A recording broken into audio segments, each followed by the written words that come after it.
una serie de desarticulaciones, reflejo aguda, serológico y duración. Tiene que ver con las articulaciones que se comprometen, tiene que ver con la velocidad PCR, tiene que ver con la reumatoide y con el tiempo de enfermedad. Y ahí ustedes ya están eruditos. Bueno, ahora es un tema que también ya ustedes conocen, que es esclerosis sistémica. Saben que escleroderma viene de escleros más derma, compromiso de piel básicamente, que tiene que ver con fibrosis a nivel de la piel. Es una enfermedad multisistémica, crónica, de causa desconocida, que se caracteriza por una fibrosis excesiva de la piel y afectación de algunos órganos internos. Ya lo habíamos conversado con el grupo hoy día de Almenara, que tuvimos la clase hoy día en la mañana. La esclerosis sistémica, básicamente, la que nosotros vemos como reumatología es la que está ubicada en la primera parte, que es la esclerosis sistémica como afectación difusa, limitada. Hay esclerosis sistémica sin escleroderma también, que es muy inusual, pero existe. La enfermedad mixta del tejido conectivo, que también con superposición con esclerosis sistémica, ya sea lupus o miositis. Y también la enfermedad indiferencial del tejido conectivo, que también nos da compromiso de esclerosis. Sin embargo, la esclerosis localizada, que tiene que ver, el patrón es más de dermatología que nuestra, es la morfea generalizada y la lineal. Los síndromes esclerodermiformes son aquellos que están inducidos por tóxicos, metabólicos, inmunológicos. Pero entonces, lo importante aquí es la diferencia, y es siempre pregunta de examen, la enfermedad sistémica difusa y limitada, la diferencia entre ambas, que es para nosotros importante. La asociación de la esclerosis sistémica forma difusa se asocia generalmente a anti-CCL70, que es la titopuisomerasa, con compromiso pulmonar tipo EPIC, ¿no? Enfermedad pulmonar intersticial difusa. Y la dérmica limitada se asocia más con el CRES, que es con anticentrómero, y también se puede asociar a cirrosis biliar primaria, a hipertensión pulmonar. Entonces, la diferencia entre ambos tipos de esclerosis sistémica, una es la difusa y otra es la limitada, vamos a ver que la afectación cutánea es principalmente en la parte proximal de los miembros, cara y tronco, y en lo que es la limitada es distal, de los codos hacia abajo, ¿no? Es distal. Y también puede haber en cara, sin embargo la diferencia en ambos es el tronco, ¿no? La zona de tronco se va a presentar en la esclerosis sistémica difusa. El fenómeno de Raynaud, ¿no? También se puede presentar en ambas, sin embargo en la forma limitada inclusive puede preceder a la lesión de piel. La afectación pulmonar, que es importante, la diferencia entre ambos, una es en la difusa tenemos el EPIC, que es la enfermedad pulmonar artificial difusa.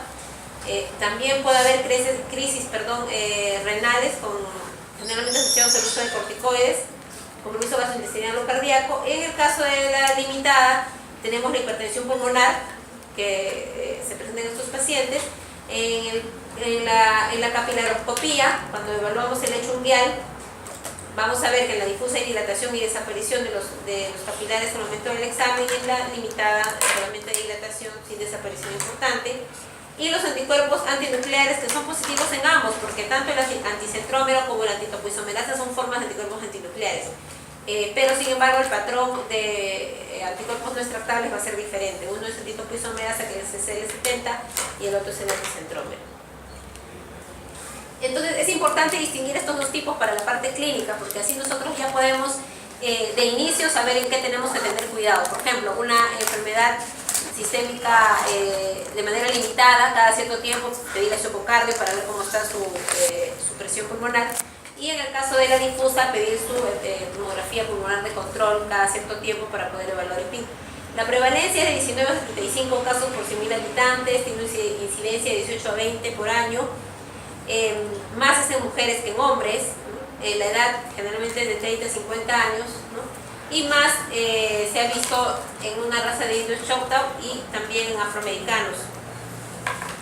Hay factores genéticos que están implicados dentro de la etiología, como en todas las enfermedades autoinmunes, en situaciones importantes, y en los microorganismos que se han asociado, el parvovirus B19 y el citomegalovirus. ¿Qué tóxicos o qué factores ambientales también se pueden asociar al desarrollo de escleroderma? Que puede ser también puntos gatillos, ¿no? Por ejemplo, en la esclerosis sistémica podemos ver el polvo de sílice. Todo esto se ha estudiado, no hay nada concreto, Y en los síndromes esclerodermiformes, o sea, sin esclerosis sistémica, pero con lesión de piel, todos los que ustedes ven ahí, que también se pueden ver asociados. Sin embargo, cuando hablamos de la patogénesis de la esclerosis sistémica, tenemos que ver la acumulación o el problema en la fibrosis o en la activación de fibroblastos. Esos son el principal punto de gatillo para que comience todo lo que es la fibrosis a nivel de piel, a la vez también fibrosis a nivel de los órganos huecos como el esófago, y también a nivel de algunas zonas como en las zonas perirenal o cardíaca. Entonces vemos aquí que tenemos el papel importante, ¿no?, de la lesión endotelial a la injuria, que va a activar tanto macrófagos, células T, células B, ¿no?, reclutamiento de leucocitos y la formación de anticuerpos al momento del estímulo primario, las citoquinas que también se van a ver, la lesión en la vasculatura, que va a dar lo que es el fenómeno de Raynaud, ¿no?, y bueno, la activación de los fibroblastos, que van a producir una acumulación de colágeno y una fibrosis. La fibrosis va a ser a nivel dérmico, puede ser a nivel pulmonar, a nivel cardíaco, etc. Entonces el fibroblasto, que tiene que ver con, así como por ejemplo en el caso de la artritis reumatoide, tiene que ver con la articular, con el sinoviocito.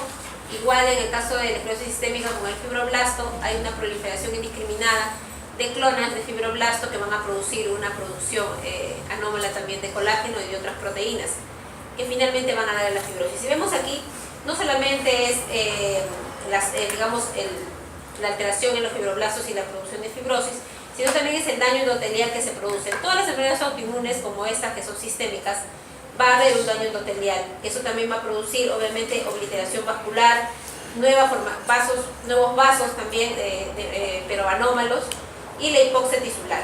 Por eso en estos pacientes, tanto el fenómeno de Raynaud como el problema de lesiones periunguiales con úlceras en las partes distales tienen que ver con hipoxia o alteración en la vasculatura distal.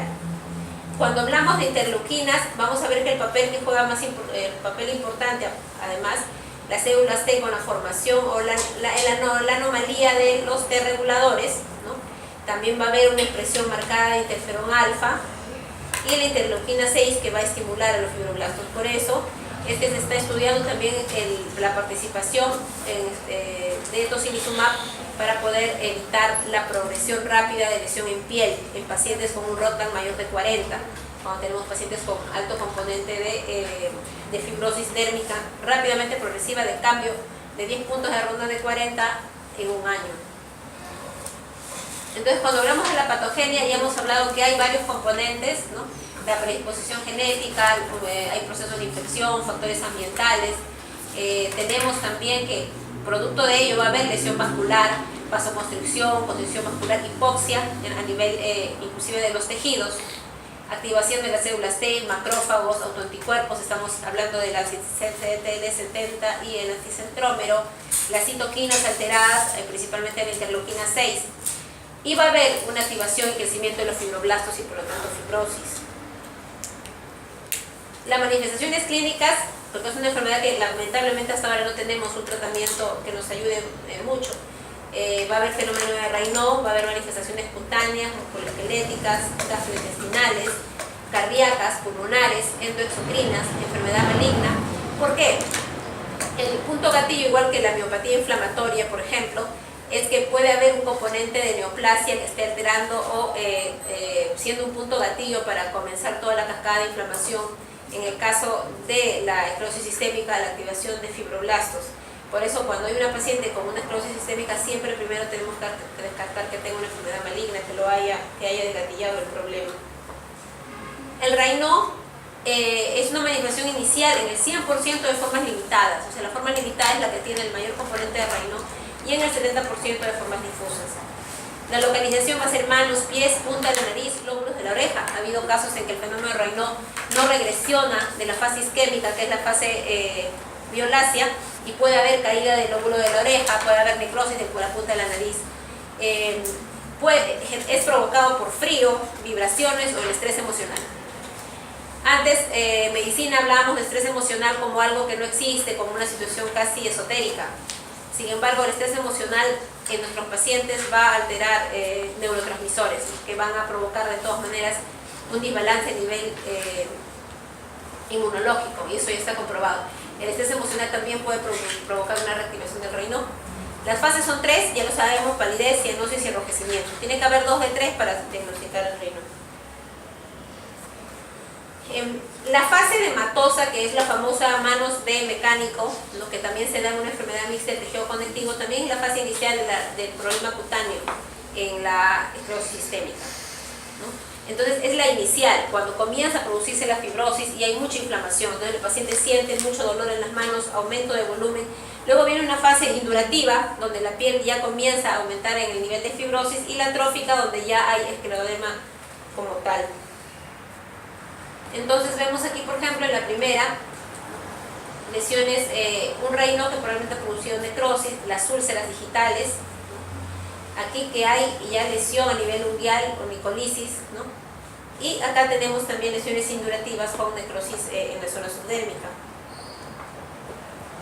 El paciente, como ustedes ya saben, va a tener lo que llamamos una disminución de la apertura bucal, ¿no? Puede tener también telangiectasias a nivel labial, y tiene también lesiones en el maxilar por la induración del maxilar, lesiones ulcerativas también a nivel distal, y calcinosis. Muchas veces hay calcinosis que va a producir una secreción blanquecina. En la musculoesquelética vamos a ver artralgias generalizadas, va a haber una rigidez, una poliartritis simétrica también puede existir, la resorción ósea con acrosteolisis, porque si bien recuerdan, va a haber una lesión también endotelial que va a producir una disminución del flujo a nivel distal. El engrosamiento de vainas tendinosas, tejido subcutáneo y piel, la calcinosis subcutánea, que es muy dolorosa en estos pacientes, la debilidad muscular distal y proximal, porque así como se fibrosa la piel, también puede haber fibrosis muscular. Es lo que hablábamos también en la mañana. Es un paciente con artrosis sistémica puede tener disminución de fuerza muscular proximal, pero si queremos distinguirla como un overlap de miopatía inflamatoria, tendríamos que tomarle una resonancia, ¿no? Para ver captación del estir en fase de agudeza. En este caso, en esclerosis sistémica, como es fibrosis, no va a haber captación, entonces es una lesión secular. Puede haber degeneración grasa más bien, ¿no? Que es signo de cronicidad. Osteopenia también puede existir. La tercera manifestación más común, del 75 al 90%, es gastrointestinal. Sabemos que nuestras pacientes van a tener un problema para la dilución de los sólidos. Va a haber una alteración en la función, el peristaltismo también va a estar alterado, son síntomas de reflujo gastroesofágico. Va a haber una plenitud gástrica precoz, una ectasia venosa del antro, malabsorción intestinal, estreñimiento, divertículos, y la cirrosis biliar primaria, que está más asociado a una esclerosis de forma limitada. El cardíaco va a marcar el pronóstico, porque el compromiso cardíaco es un compromiso muy severo que nos va a obligar en muchos casos a usar, en el caso que fuera agudo de insuficiencia cardíaca con bloqueos y arritmias, algún inmunosupresor. Puede haber pericarditis, miocardiopatía secundaria, fibrosis parcheada, vasoespasmos coronarios y anginas de perfusión arterial. El compromiso pulmonar se puede dar en 2/3 de los pacientes, es la principal causa de mortalidad en ambos casos, ¿no? La fibrosis pulmonar intersticial, por ejemplo, que se puede dar en estos pacientes, y la hipertensión pulmonar grave que se da en pacientes con esclerosis sistémica de forma limitada. La sobreinfección es marcada, ¿no?, en estos pacientes. Hace mucho tiempo era la primera causa de muerte el compromiso renal, ¿no? Las crisis renales se producían en estos pacientes porque, bueno, de inicio se pensaba que podía ser. Muchos se confundían con lupus y le daban corticoides. Los corticoides exacerban las crisis renales con un riesgo alto de mortalidad. Ahora, si un paciente va a necesitar corticoides por algún motivo, porque puede presentar también vasculitis dentro del cuadro de esclerosis sistémica, se le da IECAS para poder proteger del riesgo de crisis renal, y el pronóstico ha mejorado. En endoexocrinas tenemos hipotiroidismo, también es una enfermedad autoinmune que se asocia mucho con esclerosis sistémica, y el síndrome de Sjögren, que también se asocia en estos pacientes, que puede ser como un overlap o también simplemente como una asociación. La enfermedad maligna que tiene mayor asociación con esclerosis sistémica es el carcinoma de pulmón. El problema neurológico en la esclerosis sistémica no va tanto al sistema nervioso central, sino más bien a periférico. principalmente por la compresión, por la fibrosis que hay a nivel de la salida de los nervios. Entonces puede haber un síndrome de túnel carpiano, una neuralgia del trigémino, parálisis facial por compresión facial. También se ha detectado efectos sensoriales periféricos y difusión autonómica. Ahora, hay manifestación, hay problemas también, digamos, overlap, que puede ser esclerosis sistémica con algo más. Hemos tenido mucho esclerosis sistémica con artritis reumatoide, por ejemplo, o esclerosis sistémica con lupus, ¿no? O con enfermedad mixta del tejido conectivo. En estos casos, por ejemplo, tenemos muchas manifestaciones que se pueden deber a ambos casos, ¿no? El diagnóstico finalmente en cualquiera de ellos, por ejemplo en la artritis, es lesión articular evidente que no se produce en la esclerosis sistémica. En la esclerosis sistémica puede haber artritis, puede haber artralgias, pero no hay lesión a nivel articular. Por ejemplo, en la artritis podemos tener también neuropatías periféricas y vasculitis del sistema nervioso central, que es menos frecuente en pacientes que tienen esclerosis sistémica y artritis reumatoide. Asimismo, hay otros compromisos que también se pueden dar en asociación a ellos. En el síndrome de Sjögren, por ejemplo, la neuropatía axonal periférica, que también se puede dar en los síndromes de overlap y vasculitis. ¿Cómo es el diagnóstico? Es eminentemente clínico, porque uno le hace la historia clínica, explora físicamente al paciente y puede determinar si la piel está engrosada, si hace pliegue o solamente se mueve para dar el puntaje de Rodnan de piel. Hacemos las pruebas de laboratorio también para ver en el caso de esclerosis sistémica, como en otras enfermedades autoinmunes, el continuograma electroforético nos va a determinar una hipergamma-globulinemia IgG policlonal. Enzimas musculares para poder determinar si no hay un compromiso muscular de overlap como hepatía inflamatoria, hormonas tiroideas para ver si no está asociado a hipotiroidismo y reactante en fase aguda como velocidad y PCR. Entonces tenemos algunos anticuerpos que se asocian y están aquí, ¿no? Hablamos de los anticuerpos antinucleares, dentro de ellos la topoisomerasa, y hemos hablado que está asociado mucho a lo que es la fibrosis pulmonar y el compromiso extenso de piel, así como el anticentrómero. Otro tipo de marcadores también, en aquellos que están asociados a compromiso de escleroderma con miopatía inflamatoria, también se pueden dar en cualquiera del tiempo de la evolución de los pacientes. Entonces, tenemos muchos anticuerpos que van a jugar en uno o en otro. Sin embargo, lo que nos interesa más, y como le comento, es los dos más importantes, que es la antitopoisomerasa para la difusa y el anticentrómero para la limitada. ¿Por qué? Porque nos designa mayor pronóstico. En el caso de la topoisomerasa nos designa un pronóstico de compromiso pulmonar inminente en cualquier momento de la evolución del paciente. Y en el anticentrómero tenemos una evolución a cirrosis biliar primaria en cualquier momento dentro de la evolución del paciente con esclerosis sistémica limitada. Hay pruebas que se pueden hacer para el diagnóstico. En realidad el diagnóstico es clínico más que de pruebas de laboratorio o de imágenes, pero podemos usar algunas pruebas para poder, por ejemplo, en la capiloroscopía, si no se llena rápidamente el capilar unguial, nos hace pensar que hay una difusión distal que se presenta en pacientes que tienen fenómeno de Raynaud o esclerosis sistémica. La radiografía articular nos sirve para ver dos cosas: una, que no sea una artritis reumatoide, si hay sinovitis o artralgias, pero también puede, como hemos visto también en la mañana, lesiones, por ejemplo, que tengan calcinosis en la zona distal, o la lesión distal con lisis de la última falange cuando tenemos úlceras a nivel distal en la mano, porque ya no va a haber una buena circulación a nivel distal y por lo tanto va a haber destrucción de la zona ósea. Manometría esofágica para ver la estenosis del esófago, la fibrosis marcada, ecocardios para ver compromisos de bloqueo que también se puede dar en estos pacientes, TAC de todas las TAC de alta resolución para ver fibrosis pulmonar, ecografía abdominal para poder ver cómo si hay a nivel intestinal dilataciones, o también esófago varitado para poder ver si hay estenosis o dilatación del esófago. Resonancia magnética cerebral en realidad es una situación de descarte si hay un compromiso, por ejemplo, de pares craneales que sean por compresión, para no saber para poder evidenciar que no hay ningún tumor a nivel del sistema nervioso central. Electromiografía para poder evaluar compromisos periféricos. Tenemos criterios, ¿no?, para poder diagnosticar o clasificar, criterios de clasificación o diagnósticos. En estos casos ya están establecidos. El criterio mayor es el escleroderma proximal. y 2 o más de los siguientes, que es la esclerodactilia, que generalmente da, porque si tienes una esclerosis escleroderma proximal puedes también tener esclerodactilia, un compromiso de fibrosis pulmonar basal o pitting, lesiones a nivel digital con lesión en la sustancia del propejo de los dedos. Tiene un 97% de sensibilidad y 98% de especificidad. ¿Un dictorio mayor o 2 menores? El ACR también ya tuvo otros criterios en el 2013, donde se hace un poco más de énfasis no solamente en el engrosamiento de la piel, sino también en los signos de hipertensión pulmonar o enfermedad pulmonar intersticial y el fenómeno de Raynaud. Como ustedes ven aquí, ya se toma en cuenta el anticentrómero, el antitocoisomerasa para poder diagnosticar eso. Esos son los criterios, digamos, los últimos, ¿no? Pues ya hemos comentado esto sobre aquellos que pueden producir también compromisos similares a escleroderma con lesiones de piel.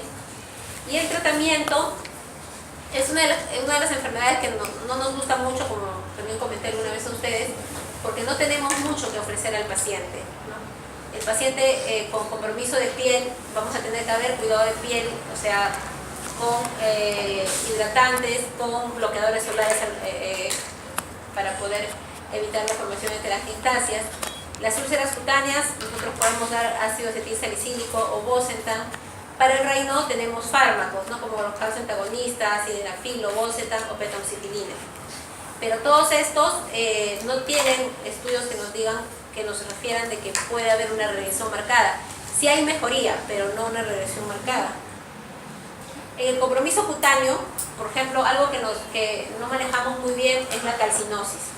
También para la calcinosis hay estudios donde hay referencia de casos donde puede haber mejoría, inclusive con infliximab o con rituximab. No se ha reportado, no es algo establecido, no es un diagnóstico, no es un tratamiento como por ejemplo la ciclophosphamida, que ya está designada para el tratamiento, por ejemplo, de nefritis lúpica. En este caso son serie de casos que nos dicen que podrían mejorar. En realidad nosotros no tenemos mucho éxito con esto. En el Raynaud, vasodilatadores también, que lo usamos en la clínica. En la artritis podemos usar corticoides a dosis bajas, siempre cuidando el riñón con uso de IECAS para evitar la crisis renal. Podemos usar hidroxicloroquina o metotrexate si vemos que el compromiso de sinovitis es marcado. Cuando el compromiso cutáneo es difuso, o sea, estamos hablando de un score de Rodman alto para la lesión de piel y progresivo, podemos usar metotrexate, que es la que tenemos más evidencia, micofenolato, y otros como la ciclofosfamida o el rituximab. Esas son lesiones difusas, lesiones marcadas, ¿no? De compromiso que no galopante. Cuando ya hablamos, por ejemplo, de lesiones digamos de vasos, ¿no? Que nos va a afectar también, tenemos que tener en cuenta, por ejemplo, la limitada y la difusa, ¿no? Podemos usar, por ejemplo, en la difusa, donde más se ha usado básicamente ciclofosfamida, micofenolato, como ya hemos descrito anteriormente, dependiendo de la evolución clínica la podemos seguir usando. En la terapia vascular, cuando hablamos de la limitada, con muchos fenómenos de Raynaud, tenemos todas las opciones que ahí se describen, ¿no? El clopidogrel, el Bosentan, el sildenafil, lo mismo, que también se usa para el componente no solamente vascular periférico de las manos, sino que también para el componente de hipertensión pulmonar. Cuando el paciente tiene miositis asociada a esclerosis sistémica con actividad, por ejemplo, podemos usar corticoides a dosis bajas, metotrexate, azatioprina. En la pericarditis podemos usar AINES. Para el compromiso pulmonar con EPIT tendríamos que usar ciclofosfamida, que se usa en pulsos igual como se usa en cualquier enfermedad autoinmune. Para la hipertensión pulmonar, dependiendo del test de adenosina, podemos usar solamente sildenafil o tendríamos que usar Bosentan, dependiendo de cuál es el resultado del test de adenosina en el cateterismo cardíaco. Y en miocarditis, que es un compromiso severo y que en verdad sí puede el paciente fallecer, usar ciclofosfamida. La sequedad bucal en los pacientes con esta patología, en realidad tampoco tenemos mucho éxito, pero en algunos países se usa mucho pilocarpina, el reflujo gastroesofágico también con inhibidoras de bomba de protones, por ejemplo. En artrosis, que también se puede presentar, podemos usar AINES o fisioterapia. El pulmón, como les comento a ustedes, ciclophosphamida, ¿no? Manejo del oxígeno, vacuna para neumococo, porque estos pacientes que se infectan con frecuencia. Y cuando tenemos hipertensión pulmonar que no responde a sildenafil o bosentan, y el riñón siempre cuidarlo con inhibidores de enzima como la tiola de angiotensina. Muchos usamos de penicilamina. Los estudios nos han determinado que cuando el compromiso de piel es inicial podemos tener éxito para evitar la progresión de piel a largo plazo, pero solo si es inicial, en verdad. No nos ayuda si ya está establecida la lesión después de 2-3 años de empezado el compromiso dérmico. Y lo que ustedes ven en esta diapositiva son todos los medicamentos que se pueden y se han probado en esclerosis sistémica. La ciclofamida le hemos dado en esclerosis sistémica con compromiso dérmico masivo y rápidamente progresivo. Nosotros no usamos trasplante autólogo de células progenitoras, se comenta como estudio de casos, no hay nada, digamos, determinado. El pronóstico, en formas limitadas es un buen pronóstico, las formas difusas son buen pronóstico. En las formas limitadas, un buen pronóstico 10% van a evolucionar hipertensión pulmonar y la sobrevida a los 5 años es del 90%. Y a los 10 años del 75%. Pero en las formas difusas, la muerte generalmente va a ser por problema cardíaco, entonces cuando hay una carditis tenemos que usar ciclofamida, y pulmonar, no solamente por el EPIC, sino también por sobreinfección bacteriana. A los 5 años la supervivencia es de 70 y a los 10 años la mitad sobrevive. Pero eso no es una enfermedad que nos guste mucho. Entonces, las conclusiones, en este caso es una enfermedad multisistémica, crónica, de etiología desconocida. Hay una fibrosis excesiva, ya hemos comentado la participación de las interleuquinas, principalmente de las 6. Hay compromiso de órganos internos, gastrointestinal, pulmón, corazón, vasos sanguíneos. Hay difusa y limitada, asociación con topoisomerasa y el centrómero. El fenómeno de Raynaud va a ser el tratamiento de normalización inicial en estos pacientes. Y el pronóstico se determina por el compromiso pulmonar y cardíaco. Las manifestaciones neurológicas del CNS están relacionadas con síndrome de overlap. Es raro que en una esclerosis sistémica pura de compromiso de CNS. Y el tratamiento está designado a aliviar los síntomas y mejorar la función de los órganos afectados. En realidad, ningún tratamiento nos va a ayudar a regresionar, por ejemplo, el compromiso de piel, ¿no?, a más de 5 puntos de Rodman. Sí hemos tenido con ciclofamida una mejoría hasta de 5 puntos, pero más no. Y bueno, eso es lo más importante. Yo creo que se lleven las conclusiones porque es lo que vamos a tomar en cuenta siempre para evaluar a nuestros pacientes y también el pronóstico. No sé si tienen alguna pregunta. Una pregunta, el cáncer pulmonar, ¿qué tan frecuente es como para buscar en primera opción este antecedente para esos pacientes? No, o sea, es el cáncer que más se asocia, pero en porcentaje es del 5%. Es muy bajo. Bueno, en realidad no es tan bajo para dentro del grupo de pacientes, ¿no? Pero hay un 95% que no va a tener ningún tipo de cáncer jamás. Pero por ese 5% hay que buscar, por algún motivo, y generalmente son de células pequeñas también, además del adenocarcinoma. Sí. Doctora, una consulta. ¿Qué enfermedad reumatológica está más relacionada a neoplasias o a cáncer? La miopatía inflamatoria, uno de ellos, que es la que más se asocia, y la esclerosis sistémica. Son las dos, o sea, quiere decir, no es que se asocie, sino que al momento de presentarse hay que descartar que sea un punto gatillo. La artritis reumatoide, por ejemplo, el lupus, por ejemplo, no tienen tanta asociación. Se puede presentar, por ejemplo, la artritis reumatoide se asocia mucho al linfoma, ¿no? Pero el linfoma no es la enfermedad que pudo haber gatillado el artritis reumatoide. Se presenta en el tiempo. Porque mientras más actividad tengas de la artritis reumatoide a través de los años, se va a producir más interleuquinas y más depósito de proteínas de reactante de fase aguda. Y esas proteínas son las que pueden producir el linfoma a largo plazo. En el caso de la miopatía inflamatoria y de la esclerosis sistémica, no. O sea, ellos se pudo haber gatillado con un trasfondo oncológico, que es totalmente diferente. En el caso de la artritis reumatoide, por ejemplo, se estudió mucho el uso de biológicos que produzcan cáncer, ¿no? Que es lo que, por ejemplo, tenemos un problema hasta ahora. No se ha determinado si hay asociación de terapia biológica con cáncer. Cada vez se está diciendo que no hay asociación. Pero al inicio, cuando se estudiaba recién infliximab o etanercept, se encontraba más cáncer, ¿no? Por eso que actualmente cuando un paciente tiene un cáncer, le quitas el biológico. Sin embargo, no hay una asociación, pero sí hay asociación entre artritis reumatoide y cáncer a largo plazo. ¿Qué pasó? Se demostró que el que usa biológicos son pacientes que han estado persistentemente activos. Son pacientes que usan biológicos, pacientes con artritis reumatoide de mal pronóstico, que no responde. Pero también un paciente que no responde a medicamentos tradicionales y tiene actividad persistente, tiene más reactante de fase aguda, más proteínas de depósito agudo y va a tener más riesgo de cáncer. Entonces el linfoma es por la artritis o por el biológico. El biológico es usado por pacientes que no responden a la terapia tradicional. Hasta ahora, seguramente ustedes han recibido su clase de artritis reumatoide, la asociación entre biológicos y cáncer no es clara, pero sí la asociación entre artritis reumatoide y linfoma es clara. O sea, eso sí. Y con lo otro es ya al inicio, ¿no? ¿Alguien más?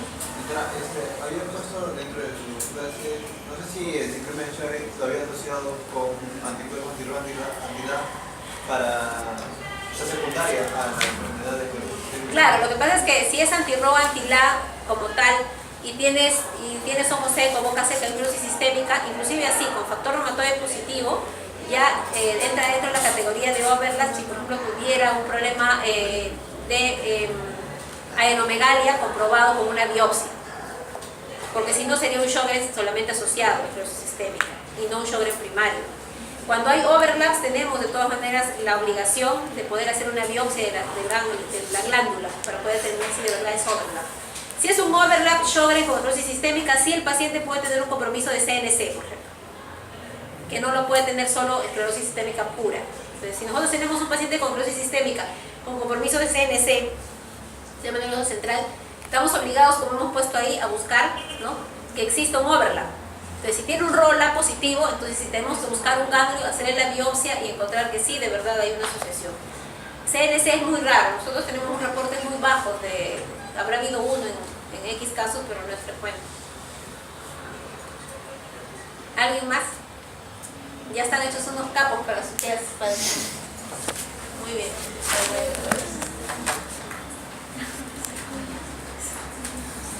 Acá básicamente, como les digo, las conclusiones es lo que va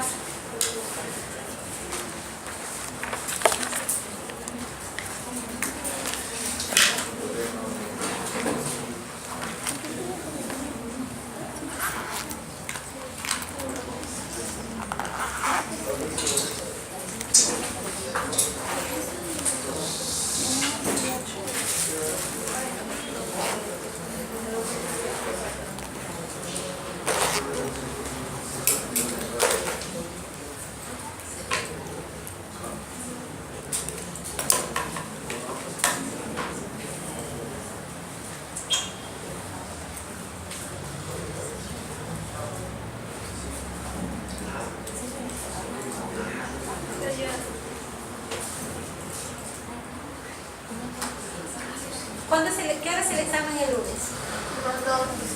Se las 2 de la clase. 12.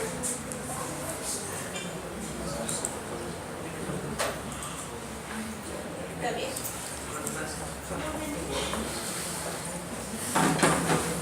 En vasculitis sistémica, ¿cómo va?